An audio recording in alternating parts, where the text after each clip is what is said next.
Hi everyone, welcome to my Real Estate Tax Tips YouTube channel. My name is Cherry Chen, chartered professional accountant located in Ontario, Canada. My inspiration is to become the Google map for Canadian investors. Today I have Kevin Huynh, my personal mortgage broker here with us as part of being the Google map for Canadian investors. I am here to have my guests here to share with all of you how I got my latest mortgage. Hi, Kevin. Hey, Cherry. Thanks for having me. Looking forward to this. So before we get into the meat and bones of this whole interview, tell us a little bit about your background. How did you come to Canada? How did your family come to Canada, and why are you in Hamilton? Sounds good, yes. My family's from Vietnam. And my grandpa worked at a big bakery over there, and he owned one of the biggest bakeries actually in Vietnam. And my dad was moving along with his career, studying to be a doctor actually, getting his PhD in Vietnam. Wow. And then the Vietnam War hit, right? Oh, no. So and like the whole you have to represent your country. Which was almost pretty much a death sentence at that point, right? So, or you had to get out of the country, right? So, my grandpa sold his business, paid off the local officers at the time because that's the only way you could get smuggled outside the country, right? So, and put my dad and my two brothers on like a 5x10 kind of boat and just threw them in the sea. Oh my God. Yeah, like if you ran into enemy boats, you're dead. Hydration, lack of food, natural disasters, whatever that is, right? So they finally eventually made it to the Cambodian refugee camp, and kind of ended up with not to get into too much detail, but ended up in Canada. And so to me, like just growing up in this environment, in this economy, and like in this lifestyle, it's pretty much like winning the lottery, right? So just trying to be humble and be blessed every single day. So that's how I was actually born here, right? So, but my dad and my grandpa gave me so much opportunity by making their way over here. They did all the hard part. So. Yeah, I mean, I couldn't agree more because I came here because of the hard work that my parents put in to come here. So that's a great story to share because I'm sure a lot of people could relate to this immigrant story. And it's not an easy thing to start a business in Canada, and you own your own mortgage broker firm. Is it how I call it? Yeah. So I've been a broker for over 11 years now. We launched Empire Mortgage Group in 2019. The reason why I launched an independent brokerage is just to be able to service our clients a little bit better. Right. So at the end of the day, we're educators. We want to teach our friends and family on finance, on real estate, on investing, and how to build wealth, right? So, I believe that the topic of financial literacy is, an underrated topic, and then we're just trying to do our part to educate, first-time home buyers, savvy investors, builders, whoever it is, or even just your friendly neighbor on what mortgages actually mean, what investing in real estate actually mean, right? So I think that's why I created Empire Mortgage Group. We're staffing agents of 12 people now. Oh, wow. And we're continuing to grow. We're trying to grow organically in a sense where I don't bring on anybody. I have to trust them. We only bring on people, agents and operations staff through word of mouth, right? So, and I think because of that, we've created a really close-knit family that help boost each other up. And for me, anybody who joins our team, I want them to succeed, and I want them to do very well. So. That's awesome. Thank you. I think one of the most important part is that when I speak to Kevin's team is that they understand my situation and they are real estate investors themselves. So I know you do some, when I say some is an understatement, you do a little bit of real estate investment. Tell us what you do. Yeah. So real estate investing, to me, we started off, born and raised in Hamilton, right? We're buying properties back in the day when it was 100, 120,000. So we got really lucky getting to the market at that time. Single family homes, and then started moving into 2-unit properties, 3, 4 units. and then eventually now we look at more multi-residential, and eventually love to do more commercial land development, bigger builds, apartment buildings eventually. Yep. But yeah, we started off small. Like I have a lot of friends that are saying, "Hey, Kev, like I wish I got into the market 5 years ago." But if you don't start today, like you're going to be saying the exact same thing 5 years from now. Yep. Right? So just start somewhere. Like even if it's a condo investment, or you know what I mean, like or like a small house anywhere, you know, in Canada, in the world. So just start somewhere. From there, we can help you come up with a game plan to continue to grow your portfolio, right? So it must be really easy for you to get your financing because obviously you're in this business and you have like, I don't know how many units you already have. So it must be super easy. You just push paper and the underwriter will sign, right? Yeah. You know what? I'm also very cheap, right? So to me, just knowing the policies of every single lender out there, right? And that comes from years of experience, right? Yep. I've seen every sort of residential deal out there, right? So, and because of that, I'm able to, you know, structure and put together certain financing, right, for certain type of properties. So for me, it's actually like I'm my own worst enemy because. You know, like a lot of self-employed individuals, I'm sure you know, we don't like to claim too much income, right? But for me, it's like I'm not doing anything fraudulent.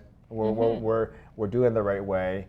We play a lot in the gray space, and it's just access to lenders, being an independent brokerage, and the experience of seeing all sorts of deals allows us to put together comprehensive portfolios financing. Awesome. So what's the most successful real estate deal that you did for yourself, not for anyone else? Yeah, so for myself, it was definitely a conversion. Yep. Yeah, so it was a massive Victorian home near the Gage Park area. For those Hamiltonians out there, the Gage Park area, big 3-story brick house, and then it was a single family at the time. Went through the whole permit process. Actually turned it into 3 units with an in-law suite. Oh, so we actually did really well. Yeah, so we did really well on that. Like the best deals I've seen are just like, hey, if you see a sign on the door saying for sale by owner, or just like, you know what I mean, like it's typically, you know, someone in distress. Not trying to take advantage of them, but you know what I mean. It's like there's opportunities there, and just knock on the door, just say hi, whatever it is. I've taken on a lot of projects where the investor ran out of funds, right? So those can be very lucrative as well, right? And it's just talking to, you know, professionals in the field. You know what I mean? Like I work with a lot of amazing realtors, a lot of amazing investors that do their homework. This is what they do full time. They do their homework and they know areas to invest, right? So then for me, it's like, it gets pretty easy if you just it's math. So how much did you pay for the property? Tell us about the numbers. Yeah, so that one I paid $415,000 for that one. And then how much did you need to put? Because Victoria, I've owned old 120-year-old Victorian home before, and I know how much money you have to put in to upgrade it, let alone convert it into a 3-unit. Right. So how much money did you need to put in? Yeah, so for 415, put down 20% on that one. So just so altogether it was 90,000, and kind of with closing costs, right? Yep. Renovation budget, pulled in a lot of favors actually. And I kept the renovation budget pretty good. Pretty good being like it was still like about 150, 120,000. But for 4 units, for 4 units, it's pretty good. Oh, that's really good. So it's not today pricing. Like, you know, this is when 2x4s were still $3, $4, right? So then, so we were all in there for, you know, I was like 200 grand called it, right? And then we exited just over 8. So it was. That's really awesome. Yeah. So yeah, like this was a few years ago when you can still pick up really lucrative deals. They're still out there, right? They're definitely still out there. You just have to talk to the right people, right? And then take advantage of opportunity. For me, when an opportunity comes, when I see a property, you got to do the math and just commit to it right away. Absolutely. If you hum and haw, not sure, I don't want to take the chance, like. Even if you're if you want to flip properties for a living, right?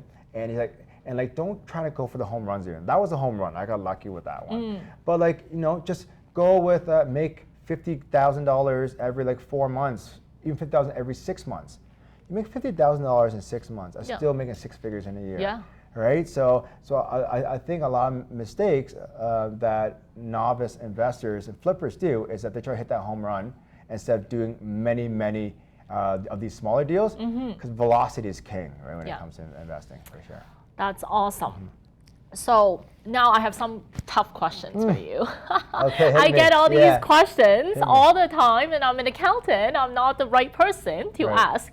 So I know you do all these flips and BRRRR strategy, and many real estate investors would tell me, hey, like I'm hitting a wall in terms of qualifying for financing. I have the goal to grow my portfolio to like 10, 20 properties, but at the time when I get to my 5th property, I would not be able to get my financing anymore. So as a professional mortgage broker, what do you say to them? I see, like, you just gotta align yourself with the right mortgage professional. You know, like for me, if you are sitting across the table from a real estate investor and someone who genuinely want to grow their portfolio, and like what you're telling them is like, you're done, like you're not trying hard enough, right? Like yes, most lenders and banks max out at 4 or 5 properties. But we work with lenders and banks that allow unlimited number of properties. Okay, so is it a little bit more work? Absolutely, right? But to me, like, I love working with investors, right? So because if you want 10 properties in 5 years, like we don't plan just for the next one, right, Cherry? We plan for the 10th one, work backwards, and that's your blueprint now. That's your game plan, right? So you did plan for my next few purchases, right? Just so we're clear. Yeah. Okay, that's good. Yeah. So one of the most hot topic that people ask me, or not necessarily ask me, but one of the hottest topic out there is the interest rate. What's the current interest rate for offered by the bank that you work with right now? Yeah, you know that's a loaded question, right, Cherry? So it's like walking into a car dealership and asking what the best car is. Yes. Right? Do you want a van? Do you want a coupe? Do you want a convertible? Do you want a Maserati? I still want to know. So how I answer that question is very simple. What's your goal? What do you want to do? Right? What do you want to do? That's also a loaded question, right? So for me, if you go online and search best interest rate, you're going to find best interest rates, right? 99% of people who look at those interest rates will not qualify for those interest rates, right? Okay. But it is the standard, amazingly popular and effective bait and switch philosophy, right? We don't really appreciate that, so we kind of work backwards in a sense where it's like, okay, what do you want to do? Yeah. You want to cash flow $10,000 a month? Okay, we get you there. But it cannot be rate focused. It cannot be, you know what I mean, like, I don't want to do any work and get there, right? So to me, rates anywhere from 0 to 10%. So that's my answer to you. Well, just for the record, I don't know if Kevin would be able to get you the same rate. We just closed on a property with Kevin's team's help, and can I share how much interest rate I'm paying? You know what? It's your finance chair. You can say whatever you like. Yeah. So we took on a B lender. We got our mortgage from a B lender with Kevin's team's help, and we are able to get 3.99% financing. I qualify it directly in my corporation. I didn't even need to provide my personal tax return. I didn't need to provide my notice of assessment, and I just got it. And I did the math. It works for me. So it works great. Thank you so much. And I'm lined up for future mortgage as well. So to me, that's important. Amazing. Yes. And I only put 20% down. That's very important as well. Very important, yeah. So what's the interest rate outlook for the rest of the year? Yeah, good question. Yeah, so I think this is going to snowball into fixed versus variable, right, Jerry? Absolutely. So for me, I love variable rates. You know what I mean? If you look at, you know, like the index chart of any major bank out there, over the past 40 years, variable rate has outperformed fixed rates every single year, right? So for me, it gives you ample flexibility. It's always 3 months interest to kind of break your mortgage. You can lock into a fixed rate at any point without any fees, right? So to me, variable rate's super powerful, and you can get a variable rate for as low as 0.99% right now, right? So it's absolutely a phenomenal vehicle. It allows you to cash flow your investment properties or live with peace of mind on your owner-occupied home, right? So that's very important. And the outlook for that is there is a stigma with variable rates. It could go up and down. It could fluctuate, right? So there's a variety of different factors on why it fluctuates. But for us, what the economic outlook for me, in my opinion, is that until there's market stability, there's economic stability, rates are going to stay constant the way it is right now, right? So right now, chief economists from a couple of the major banks are saying end of 2022 onto 2023. Yeah. Oh. We're thinking about going to a fourth wave here. So we're the first thing away from stability in our economy. So I think it's going to stay pretty constant for the next little bit. So go variable rate, and then jump on our mailing list. And then if it's about to rise, we'll let you know, and then you can just lock into a fix. Oh, that's good. Yeah. Okay. So that leads to my last question. Yeah. How do people contact you if they want to work with you? Yeah. So I would, a big spotlight, the bat symbol into the sky, and and I'll come running. But no, www.empiremortgagegroup.ca, Kevin at empiremortgagegroup.ca, or just shoot Cherry here a quick text, and then she'll pass my info I'm along. pretty sure I have his contact information. Yeah. Yes, and his team's contact information. So thank you so much. No problem. Thank you. If you guys enjoy this video, make sure you share this with your friends. Hit the subscribe button below to stay on top of all the tax tips. Thank you. No problem. Thank you for having me. That was really fun. Thanks. Stay well.